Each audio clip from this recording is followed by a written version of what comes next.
Who let the trash blow in? This is Silk, not a Goodwill dumpster. Beverly Foster froze. The whole store heard it. She looked Derek Caldwell dead in the eye. I'm a customer. Customer?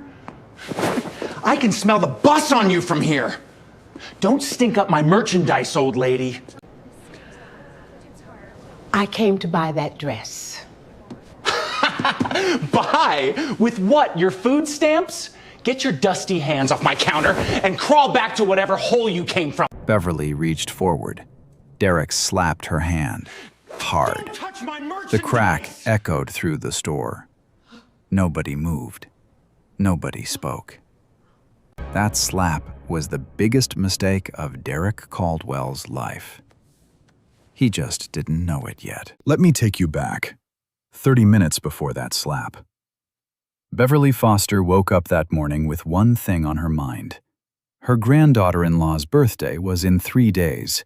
She wanted something special, something elegant, something that said, "I see you, and you matter to this family." Beverly spent 41 years as a schoolteacher, retired, fixed income, but she had been saving, quietly, patiently, for months. She ironed her best cotton dress, put on her late husband's favorite brooch, and walked into Prestige & Hall on Fifth Avenue for the first time in her life. What Beverly didn't know was that this store, all 126 locations, belonged to her own grandson, Nathan Foster. The boy she helped raise after his mother worked double shifts, the boy who used to fall asleep on her lap while she read him stories. Nathan never told her. He didn't want anyone treating his grandmother differently. He wanted her to walk through life on her own terms, not his title. So when Beverly stepped through those glass doors, she was just a 72-year-old woman in a simple dress. No name, no status, no shield. A young salesgirl named Tanya Moore walked over right away. "Welcome, ma'am. Can I help you find something?" Beverly smiled. "I'm looking for something special. A dress for someone I love very much." Before Tanya could answer, Derek Caldwell appeared behind her. He looked Beverly up and down, the worn canvas shoes, the cracked leather purse, the drugstore reading glasses. He tapped Tanya on the shoulder. "I got this one. Go handle register 2. Tanya hesitated. Then she walked away. Derek followed Beverly through every aisle. Close. Too close. "The clearance section is in the back, ma'am, just so you know." Beverly ignored him.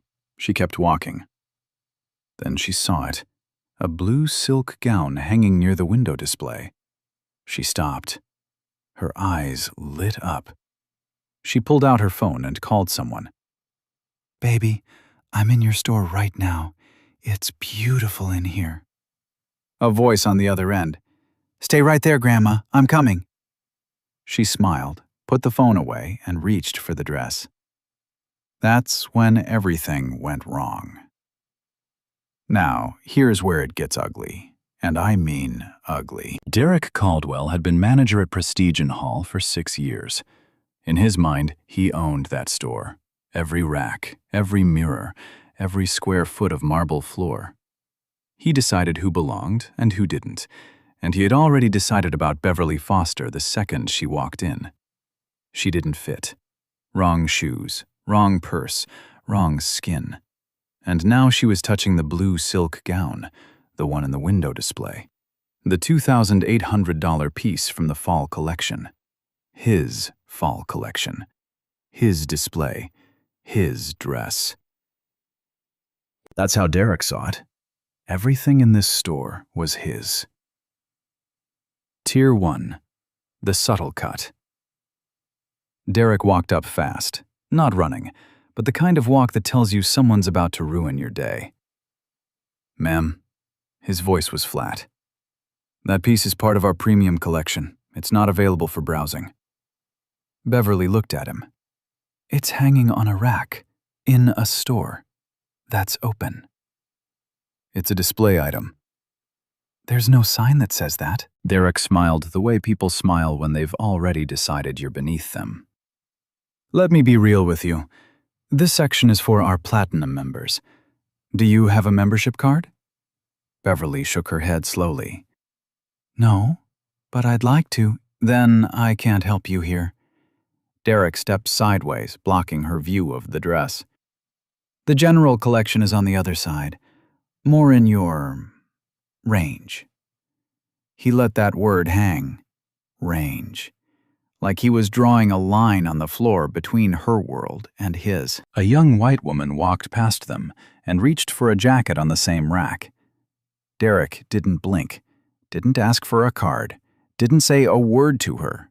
He even smiled, a warm, welcoming smile that Beverly had never seen directed at her, not once since she walked in. Beverly noticed. She didn't say anything, but she noticed. Tanya Moore saw it too. She was standing behind the register pretending to count receipts.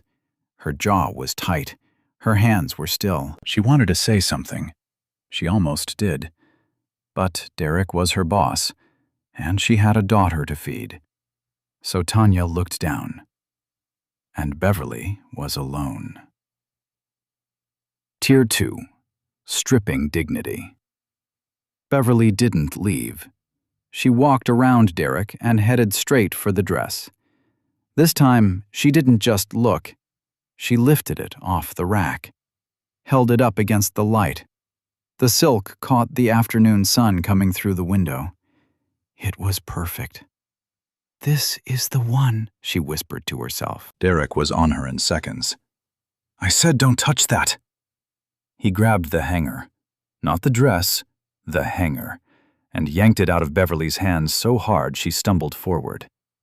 What are you doing? Beverly's voice cracked. Not from weakness, from shock.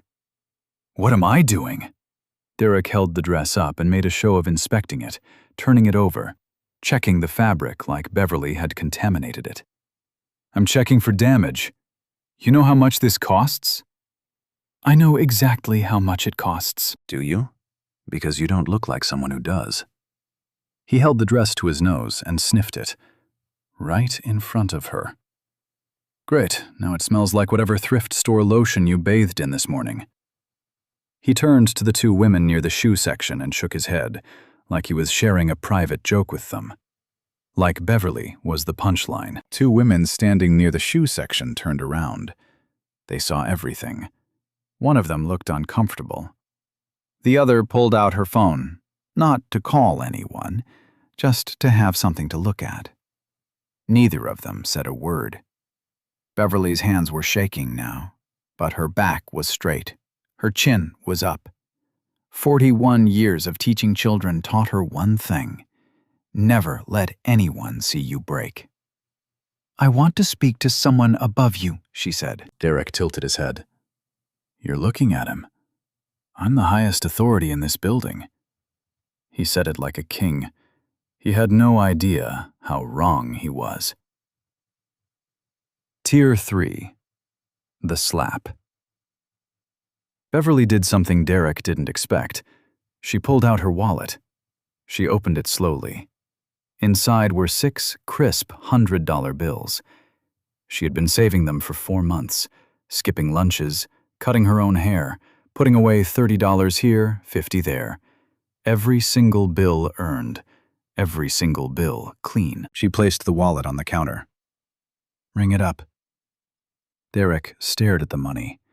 Something about it made him angrier, because it didn't fit. It didn't match the picture he had already drawn of her in his mind. A poor old black woman isn't supposed to pull out $600 in cash. That's not how the story goes in Derek's head. So he did what small men do when reality threatens their ego. He got louder. Where did you get that? He pointed at the wallet. You steal that too? Too?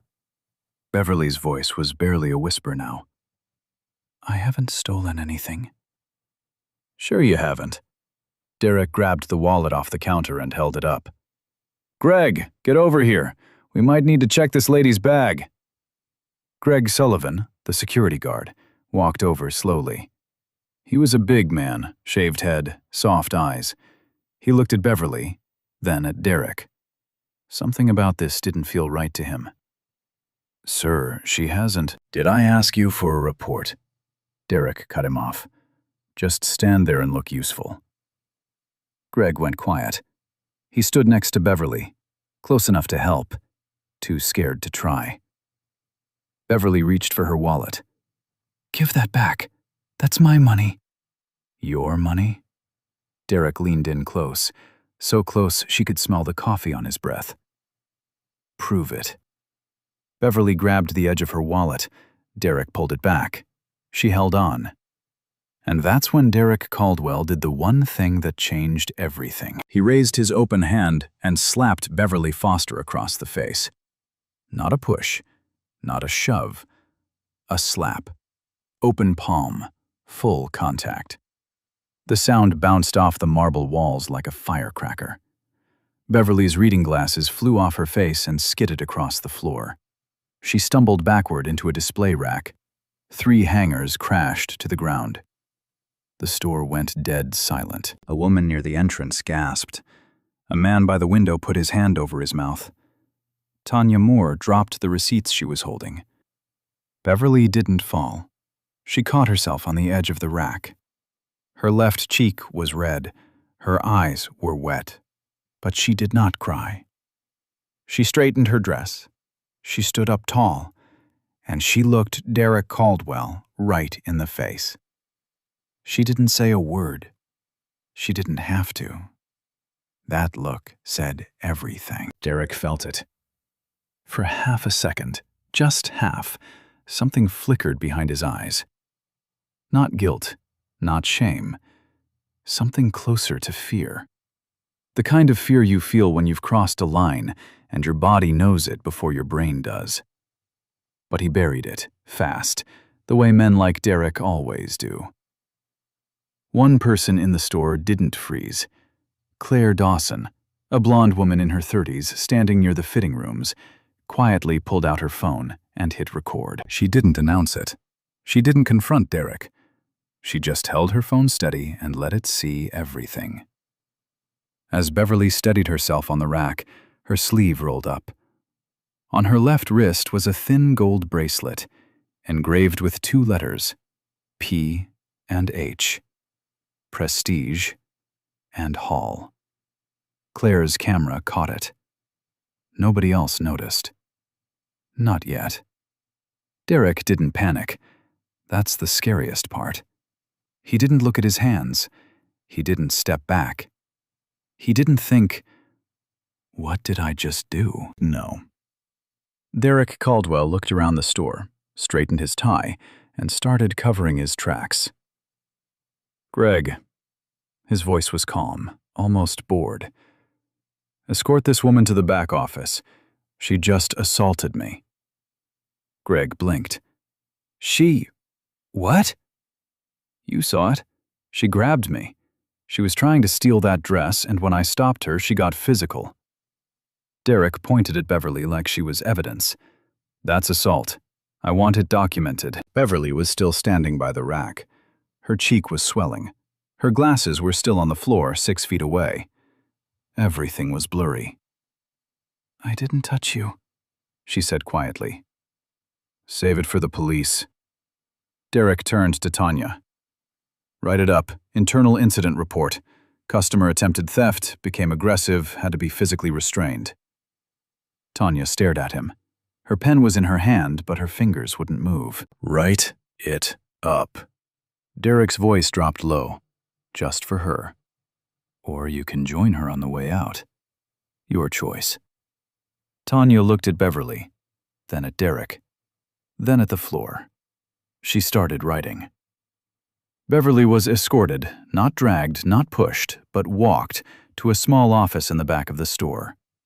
Greg held the door open for her. He pulled out a chair. "Ma'am, can I get you some water?" Beverly sat down slowly.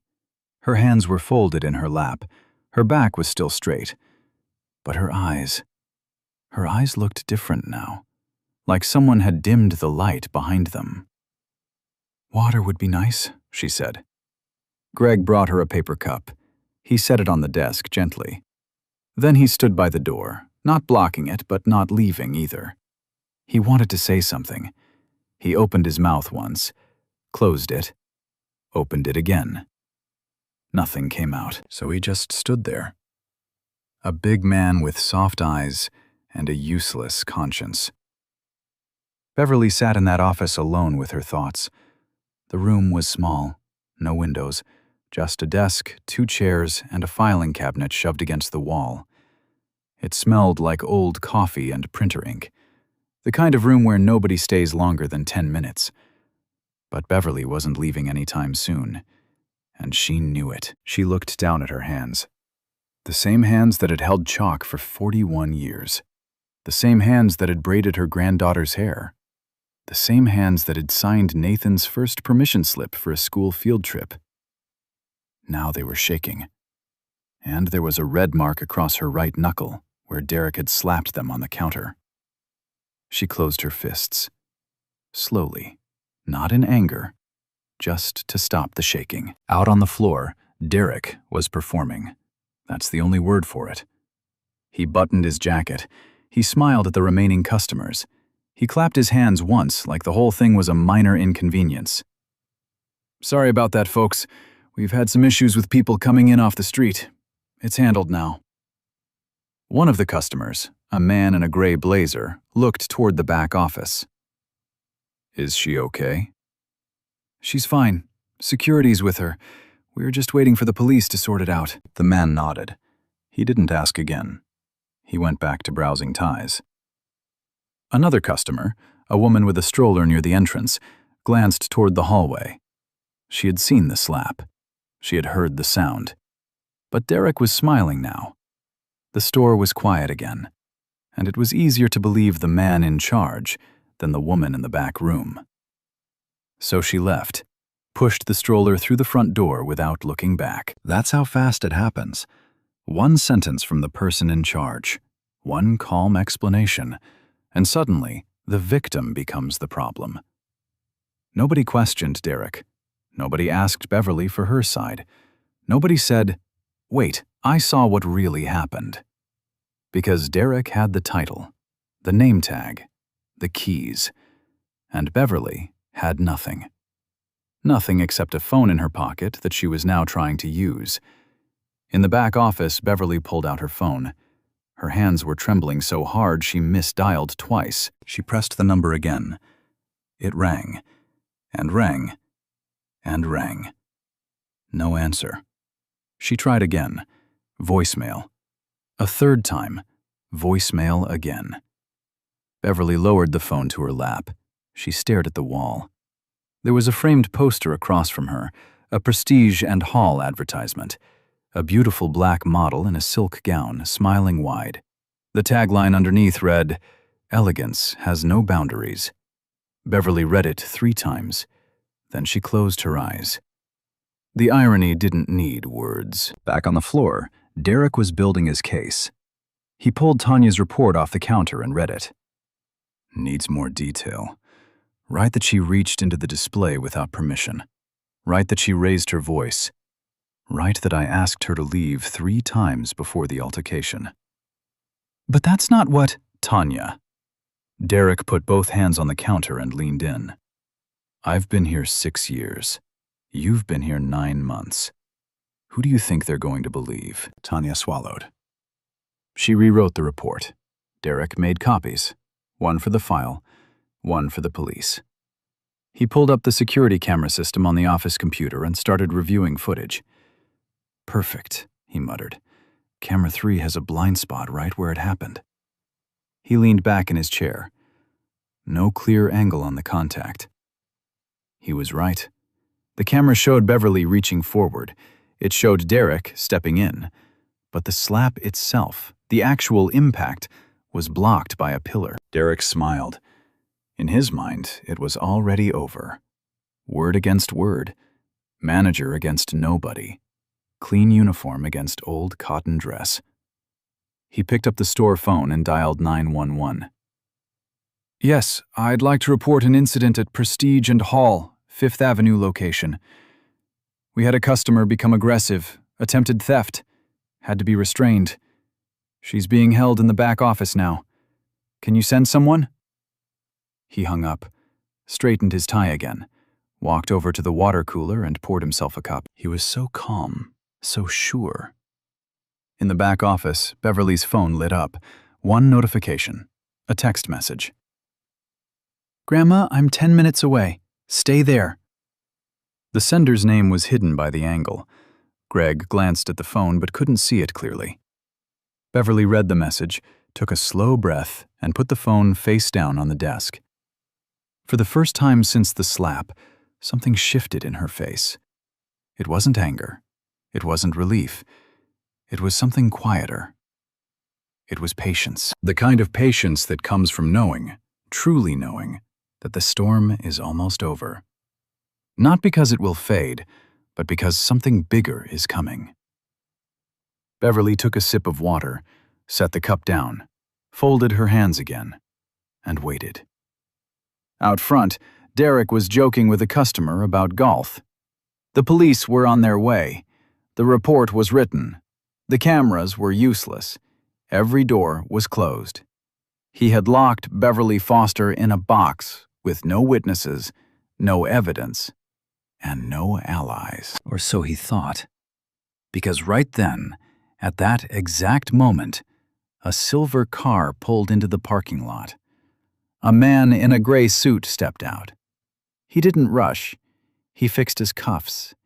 He looked up at the Prestige and Hall sign above the door. Then he walked inside. The glass door opened. A man walked in. Mid-30s, gray suit, clean shave. The kind of presence that makes people stand up straighter without knowing why. Derek spotted him immediately. New face, expensive clothes. This was the kind of customer Derek lived for. He crossed the floor in 4 steps. Big smile, shoulders back, full performance mode. "Good afternoon, sir. Welcome to Prestige and Hall. I'm Derek Caldwell, store manager. How can I help you today?" The man didn't look at him. He was scanning the store. His eyes moved across the racks, past the register, past Tanya, who had looked up the moment he walked in, and toward the back hallway. "Sir?" Derek stepped into his line of sight. "Is there something specific I can help you with?" The man finally looked at him. His eyes were calm, but there was something underneath. Something cold. "Where is she?" Derek blinked. "I'm sorry?" "The older woman, the one you brought to the back. Where is she?" Derek's smile flickered. Just for a second. "Oh, you mean the lady from earlier?" "Sir, we had a small incident. A customer became aggressive and we're handling it with security. Nothing to worry about. Now, can I show you our new, 'Take me to her, now'?" It wasn't a request. It wasn't loud. But something in the way he said it made Derek's mouth close on its own. Derek hesitated, then he forced his smile back on. "Of course. Right this way." They walked down the hallway. Derek opened the office door.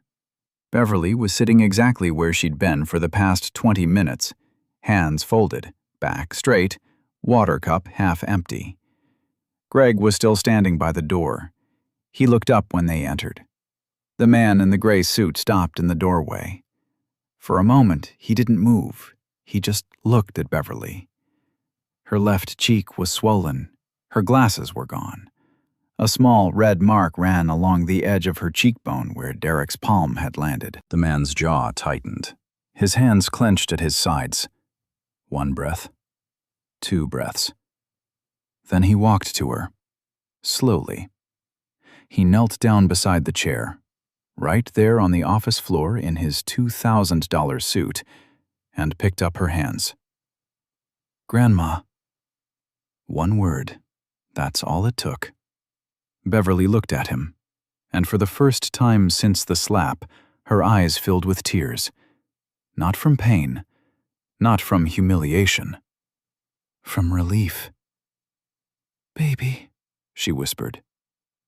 "You came." "I'm here." He reached into his jacket pocket and pulled out a glasses case. A spare pair. He always kept one for her. In his car, in his office, in his jacket. Because Beverly Foster was always losing her glasses, and Nathan Foster was always ready.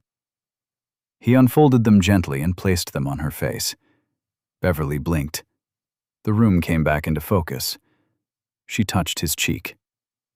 "I'm okay," she said. "Don't make a fuss." "Who did this to you?"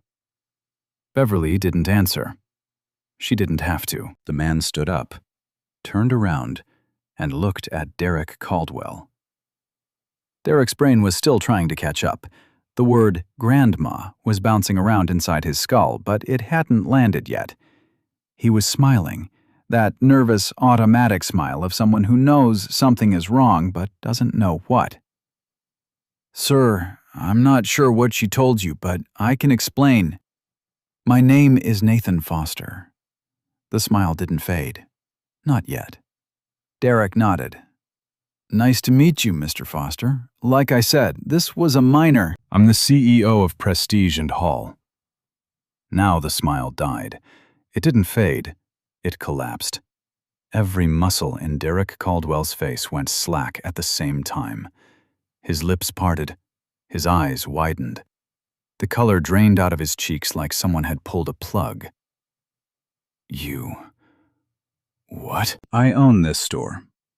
Nathan's voice was steady, every word measured. "All 126 of them, including this one, including that office you're standing in, including the floor my grandmother is sitting on right now." Derek took one step backward. His heel hit the doorframe. "And the woman you put in this room, the woman you called trash, the woman you said smelled like a bus, the woman whose hand you slapped in front of a store full of people, is Beverly Foster, my grandmother, the woman who raised me." The room was dead silent. Greg hadn't moved. His mouth was open. His arms hung loose at his sides. Tanya appeared in the hallway behind Derek. She had heard every word. Her hand was over her mouth. Tears were already running. Derek's voice came out cracked, thin. "Mr. Foster, I had no idea she was—" "She was what?" Nathan stepped forward. Not aggressive, not threatening, just closer. "Go ahead. Finish that sentence." Derek swallowed. "I didn't know she was your family." Nathan let that sentence hang in the air. He let it sit there so everyone could hear it, so everyone could feel the weight of what Derek just admitted without realizing it. Then Nathan said the thing that broke Derek Caldwell in half. "So if she wasn't my grandmother, if she was just some old woman off the street with no connections, no last name, no one coming to save her, then what you did would have been fine?" Derek opened his mouth. Nothing came out. "That's not... I didn't mean..." "You meant exactly what you did." Nathan's voice didn't rise, not once.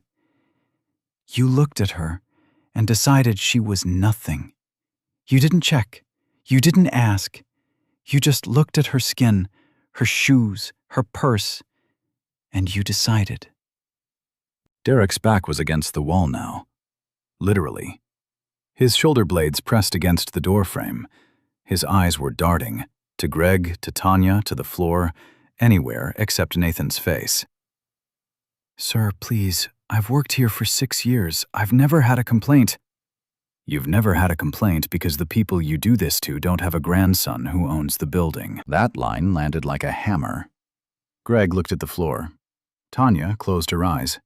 Even Claire, still standing at the far end of the hallway with her phone, lowered her head. Because it was true, and everyone in that room knew it. Nathan turned to Greg. "Is there security footage?" Greg nodded fast. "Yes, sir, but camera 3 has a blind spot. The slap itself isn't—" "I didn't ask about the slap." Nathan's voice was calm. "I asked if there's footage. of how she was treated from the moment she walked in. Greg paused.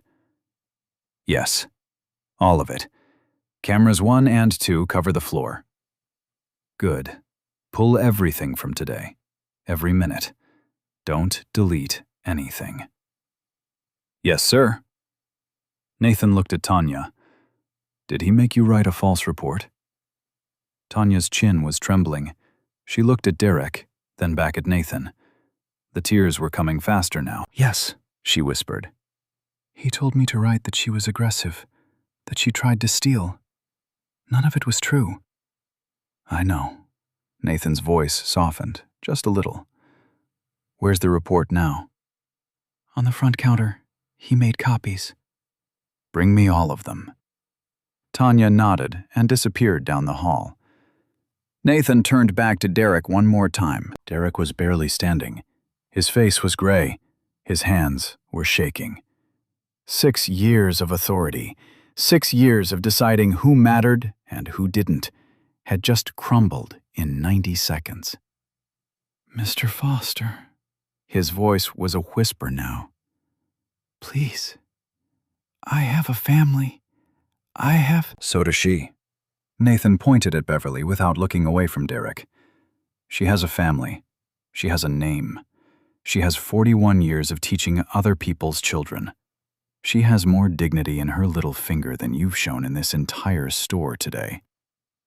Nathan took a step back, gave Derek space, not out of kindness, out of control. Don't move. Don't touch anything. Don't speak to anyone. You'll wait right here until I decide what happens next. Derek nodded, slowly, like a man watching his whole life fold in on itself. Nathan walked back to Beverly. He knelt beside her again. She was looking up at him with a small, quiet smile. You didn't have to do all that, she said softly. Yes, I did. He's scared enough. He should be. Beverly touched Nathan's hand. Don't be cruel, baby. Be fair. There's a difference. Nathan looked at her for a long moment. Then he nodded. Yes, ma'am. He stood up, buttoned his jacket, and walked toward the front of the store. What happened next, Derek Caldwell would remember for the rest of his life.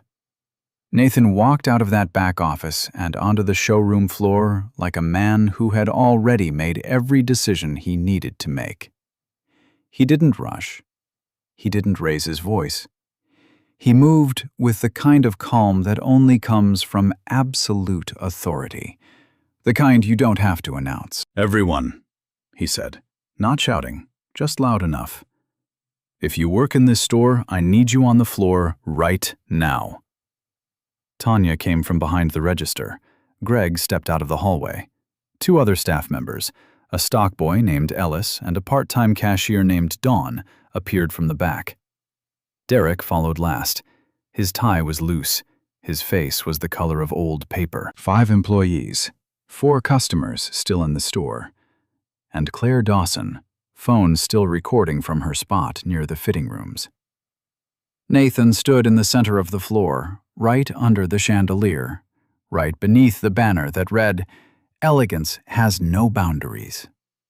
My name is Nathan Foster. I am the CEO of Prestige & Hall. I built this company on one belief, that every person who walks through our doors deserves to be treated with respect. No exceptions. He paused. Let the words settle. Today, that belief was broken. In this store. By someone I trusted to uphold it. He turned to Greg. Pull up camera 1 on the main display screen. Greg moved fast. Within a minute, the 65-inch screen near the entrance, normally used for promotional videos, flickered to life. And there it was, Beverly walking in. Tanya greeting her warmly. Derek stepping in, waving Tanya away. Derek following Beverly through the aisles. Derek blocking the VIP section. Derek snatching the dress.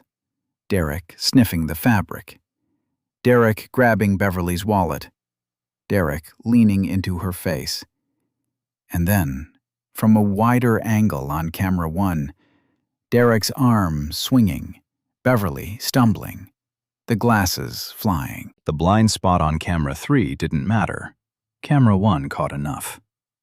The wind-up, the follow-through, the old woman hitting the rack. Nobody in that store made a sound. One of the customers, the man in the gray blazer who had gone back to browsing ties, stood frozen with a hanger in his hand. He watched the footage. Then he looked at Derek, then back at the screen. His face changed. The kind of change that happens when someone realizes they were part of something ugly and chose to look away.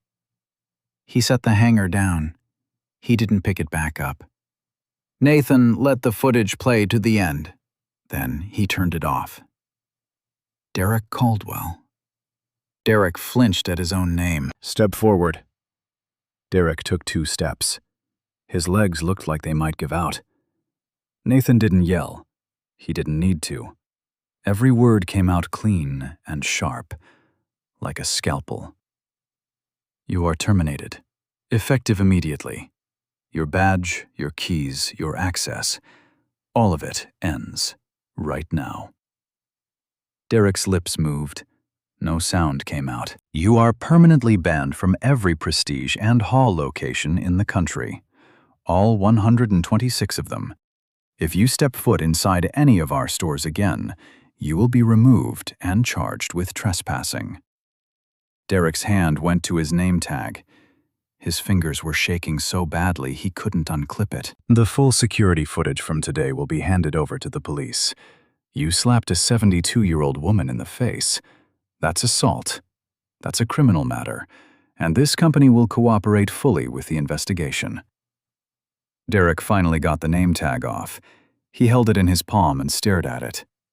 6 years. 6 years of opening this store every morning, locking it every night. 6 years of thinking he was king of this building. Gone in 6 minutes. Mr. Foster. Derek's voice broke. Please, I made a mistake. One mistake. I've given this company 6. A mistake is putting the wrong tag on a dress. Nathan's voice didn't waver. What you did was a choice. You chose to humiliate her. You chose to lie. You chose to slap an elderly woman and then call the police on her. That's not a mistake. That's who you are on a Tuesday afternoon when nobody's watching. Derek had nothing left. His mouth opened and closed. He looked around the room, at Tanya, at Greg, at the customers, looking for one sympathetic face. He didn't find one. Nathan turned to Tanya. She stiffened. Tanya Moore. Yes, sir. Her voice was barely there. He pressured you into writing a false report. I know that. I've read it. Nathan held up the papers she had brought him. You won't be fired for this. Tanya exhaled. Her shoulders dropped 3 inches. But I need you to hear me. Nathan's voice was firm, but not harsh. When you picked up that pen and wrote what he told you to write, you became part of it. Silence in the face of injustice isn't neutral. It's a side. Tanya nodded, tears running. I know. I'm sorry. I was scared. I understand being scared. But next time, and I'm going to make sure there are systems in place so there is a next time option, I need you to be scared and still do the right thing. Tanya wiped her face and nodded again. Yes, sir. Nathan looked at Greg, the big man with the soft eyes who gave Beverly water but couldn't give her words. Greg Sullivan. Greg stood straight. Sir. You gave her water. You pulled out her chair. You were the only person in this building who showed her a shred of kindness. Greg swallowed hard. His eyes were red. But you didn't stop it. You saw a man slap an old woman, and you stood there. Greg's voice cracked. I know, sir. I wanted to. You did half the right thing. Nathan held his gaze. Next time, do the whole thing. Greg nodded. Slow. Heavy. Then Nathan turned to Claire Dawson. She was still standing near the fitting rooms, phone still in her hand, still recording. Ma'am, did you film what happened today? Claire hesitated, then nodded. All of it, from the moment he grabbed the dress. May I have a copy? Of course. Nathan took a breath. Thank you. What you recorded isn't just evidence against one man. It's proof that my system failed, that a woman could walk into my store, my grandmother, and be treated like she was nothing. That's on me. Claire lowered her phone. She didn't expect that. Nobody did. Nathan walked to the back office one last time. He knelt beside Beverly and took her hand. Grandma, it's done. Beverly looked at him. That quiet, steady look. The same look she gave him when he was 10 and got into his first fight at school. Not angry, not soft, just clear. Did you fire him? Yes. Did you scream? No, ma'am. Did you hit him? No, ma'am. Beverly squeezed his hand. Good. Then I raised you right. 1 month later, a lot had changed. And for once, the change wasn't just talk. Nathan Foster didn't go on television the next day. He didn't post a polished statement written by a PR team. He didn't do what most CEOs do. Apologize fast, wait for the news cycle to move on, and go back to business. He went quiet. For 2 weeks, nobody heard from him publicly. People assumed he was hiding. They were wrong. He was rebuilding. The first thing Nathan did was fly to every regional office, 14 cities in 12 days. Not Zoom calls, not memos, in person. He sat in break rooms with floor staff. He asked one question at every stop. Has something like this ever happened in your store? The answers broke him. A woman in Atlanta told him a security guard followed a black teenager for 20 minutes because he was wearing a hoodie. A man in Chicago said his coworker once told a Hispanic woman the jewelry counter was probably out of her budget. A cashier in Houston admitted she'd seen a manager refuse to shake a customer's hand because you never know where those hands have been. None of it had been reported. None of it had made it past the store walls. Nathan realized something that most people in power never admit. The system didn't fail because of Derek Caldwell. Derek was the symptom. The system was the disease. Within 30 days, Nathan rolled out 3 company-wide changes across all 126 locations. First, mandatory training. Not a 45-minute online module that employees click through while eating lunch. A full-day, in-person program designed with civil rights educators and behavioral psychologists. Every employee, every manager, every quarter. No exceptions. Second, a direct feedback line. Any customer could now report an incident straight to corporate. No manager filter, no store-level review. If something happened on the floor, it went to the top, immediately. Third, and this was the one that surprised people, Nathan promoted Tanya Moore to assistant manager. Not because she was perfect, she wasn't. She had written that false report. She had stayed quiet when Beverly needed someone to speak up. But she told the truth when it mattered. She handed Nathan the copies. She admitted what she did and why she did it. And she was the only person in that store, besides Claire, who didn't try to cover herself. Nathan told her on the phone, "I'm not promoting you because you were brave. I'm promoting you because you were honest about not being brave. That's where it starts." Tanya's first assignment as assistant manager was designing the new employee training on customer dignity. She threw away the old manual on her first day. Greg Sullivan stayed on as security. He asked to. The week after the incident, he drove to Beverly's house on his day off. He brought a handwritten letter, 3 pages. He sat on her porch and read it out loud because his handwriting was terrible and he wanted her to hear every word. He told her he was sorry. Not the kind of sorry that asks for forgiveness. The kind that says, I see what I did. I see what I didn't do. And I'm going to carry that. Beverly listens to the whole thing. When he was done, she didn't say, I forgive you. She said something better. Come inside. I made pot roast. Greg stayed for dinner. They talked for 3 hours. He left with a plate of leftovers and the heaviest conscience he'd ever carried. But for the first time, it felt like the right kind of heavy. Derek Caldwell was charged with simple assault. The case was open. The footage from Claire's phone and the store cameras left very little room for defense. But this story doesn't end with Derek in a cell. That would be easy. Too easy. 3 weeks after being fired, Derek sat down at his kitchen table and wrote a letter to Beverly Foster. It wasn't long. It wasn't poetic. It didn't ask for forgiveness or sympathy or a second chance. It said, I was wrong. Not because of who your grandson is, because of who you are. And I didn't see it. I'm sorry.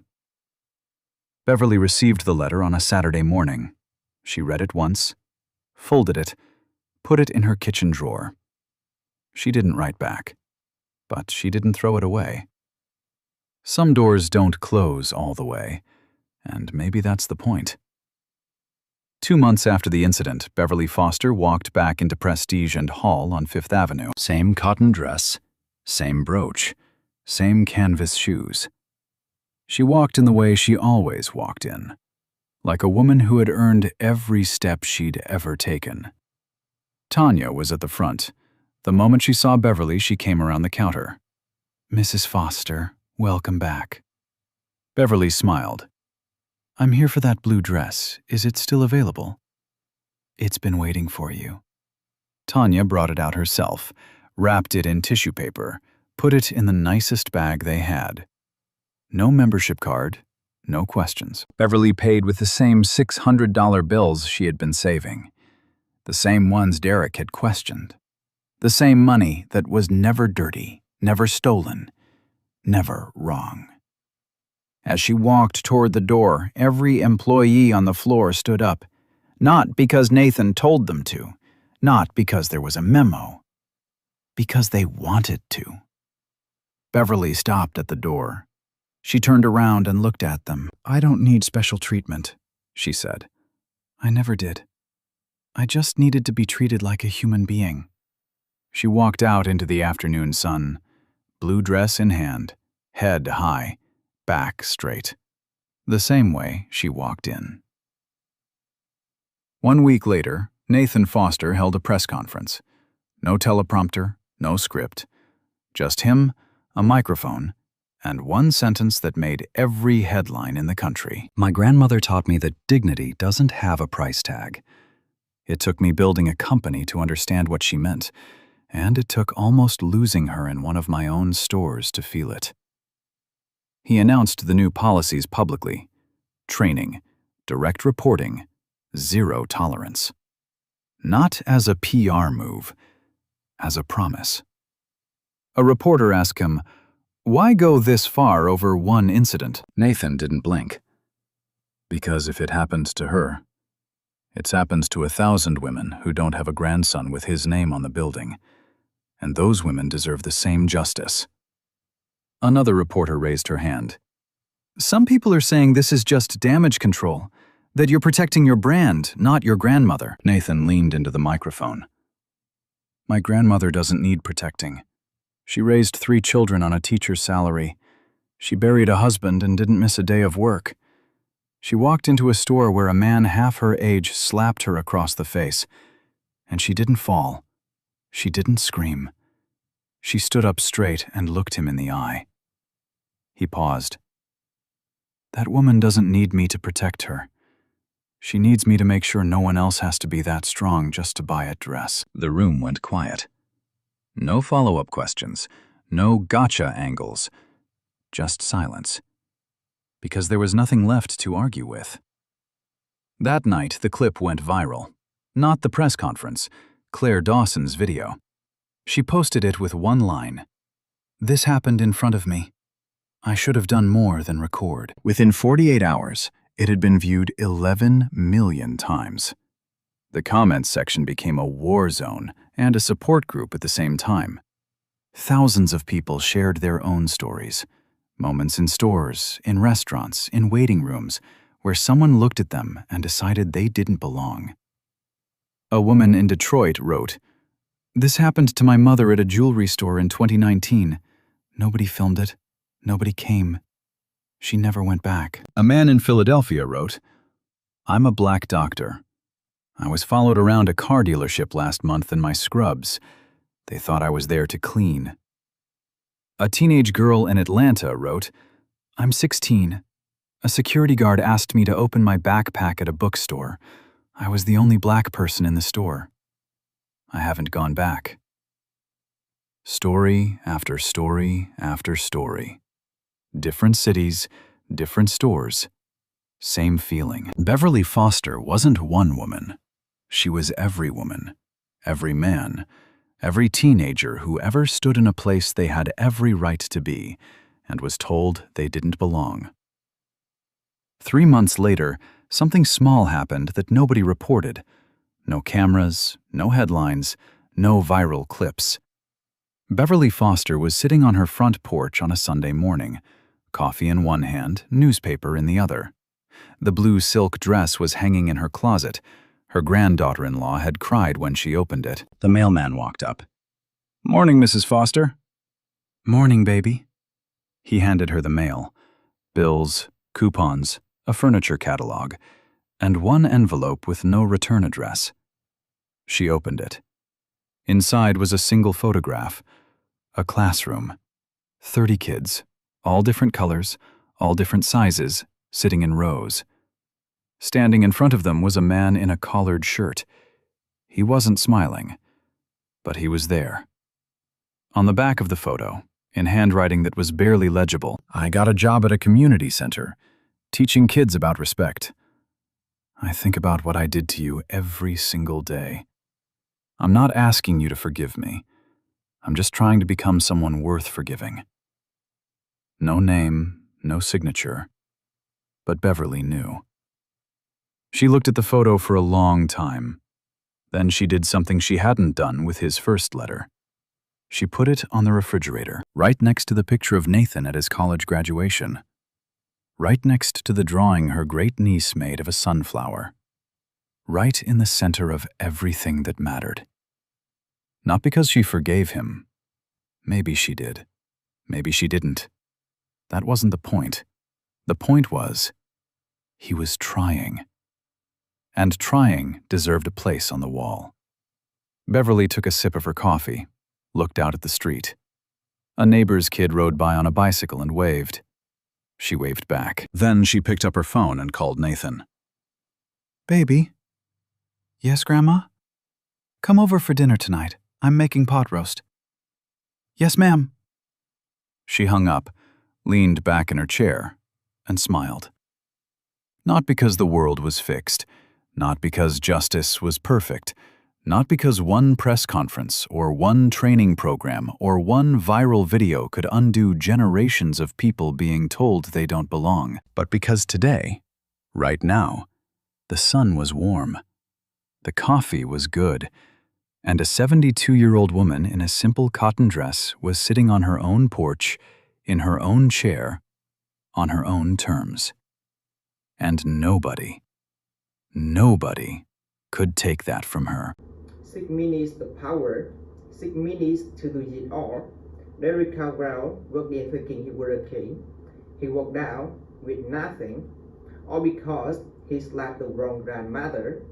Here's what haunts me about Beverly Foster. She didn't scream, she didn't cry, she just stood there, back straight, chin up. Because Derek didn't slap her over a dress, he slapped her over a decision he made the second she got in. That she was nothing, and the real tragedy, it wasn't that him, it was every person who looked away, every silent witness who showed comfort over courage. Silence is never neutral. Silence is a side. So ask yourself this: how many times have dignity gone past you and you didn't recognize it because it got the wrong shoes? And when injustice happened right in front of you, did you record it or did you become it? If Beverly Story moved you, subscribe and share this with someone who needs it. Tell me in the comments who in the line walked through the world like Beverly and remember her words as she walked out, blue dress in hand. I don't need special treatment as it needed to be treated like a human being. That's not a high bar, that's the floor.